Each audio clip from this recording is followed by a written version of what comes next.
Peut-on réussir sans effort ni aucun talent? Pourquoi certains arrivent-ils au sommet, alors que d'autres échouent malgré tous leurs efforts? Le travail acharné, la chance, le contexte, ou les opportunités jouent-ils un rôle plus grand qu'on ne veut l'admettre? Aujourd'hui, dans ce résumé de livre, nous explorerons les mythes et la réalité sur la réussite. Alors, accrochez-vous, cette réflexion pourrait bien bouleverser vos croyances. Dans nos sociétés modernes, si l'on croit à la méritocratie, alors, le succès serait une récompense logique des efforts et des talents d'une personne. Mais est-ce vraiment le cas? Mérite personnel, mythe ou réalité? Réussir ne dépend pas uniquement du travail acharné ou du talent inné. Le philosophe Gilles Verviche souligne que le mérite n'explique pas tout et que l'échec ne reflète pas forcément un manque de combativité. En témoigne Steve Jobs, figure emblématique de la réussite entrepreneuriale. Il attribuait 50% de son succès à la persévérance, et 50% à un élément de mérite, dont il n'a jamais précisé la nature.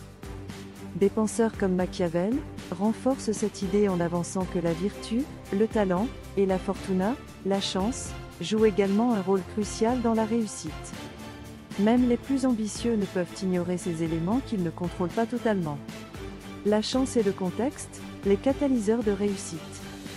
De nombreux exemples historiques et contemporains montrent comment le contexte et la chance influencent la trajectoire individuelle. César Borgia, soutenu par son père pape, ou Emmanuel Macron, qui a su tirer parti des divisions de ses adversaires pour s'imposer politiquement, illustrent bien comment les circonstances peuvent propulser une carrière. Le mythe du self-made man, bien que valorisé, minimise souvent l'importance des héritages et des réseaux. Tony Stark dans un scénario de fiction, ou Elon Musk dans la réalité, incarnent une réussite basée sur l'innovation. Cependant, ces figures cachent souvent le soutien financier ou relationnel dont elles ont bénéficié. De même, des personnalités comme Kim Kardashian démontrent qu'une forme de réussite peut également s'appuyer sur le marketing personnel, au-delà du mérite traditionnel. Les limites d'une méritocratie parfaite. Nos sociétés valorisent grandement la méritocratie, mais le système éducatif, loin d'être égalitaire, reflète des inégalités structurelles. Pierre Bourdieu dénonçait cette reproduction sociale qui légitime les écarts à travers les diplômes et les parcours élitistes. Par exemple, Einstein, souvent considéré comme un élève médiocre, prouve que le potentiel de certains échappe aux évaluations traditionnelles. Le marché du travail témoigne également de ces biais. Les métiers manuels, bien que cruciaux, sont régulièrement sous-valorisés face à des professions prestigieuses, comme avocat ou médecin. De plus, la reconnaissance d'une carrière ou d'une œuvre artistique, comme pour Van Gogh ou Meyerbeer, découle souvent de dynamiques de marché, plutôt que d'un mérite intrinsèque. La réussite, un concept à redéfinir. Pour mieux comprendre la réussite, Aristote distinguait 3 modes de vie, le plaisir, le pouvoir et la contemplation, cette dernière étant, selon lui, la plus épanouissante.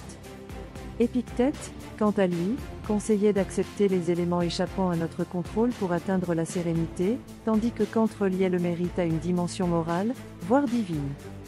Ces visions nous invitent à considérer la réussite sous un prisme introspectif et subjectif. Croire en une méritocratie pure peut alimenter des illusions sur la réalité sociale et justifier des inégalités au nom d'une compétition prétendument équitable.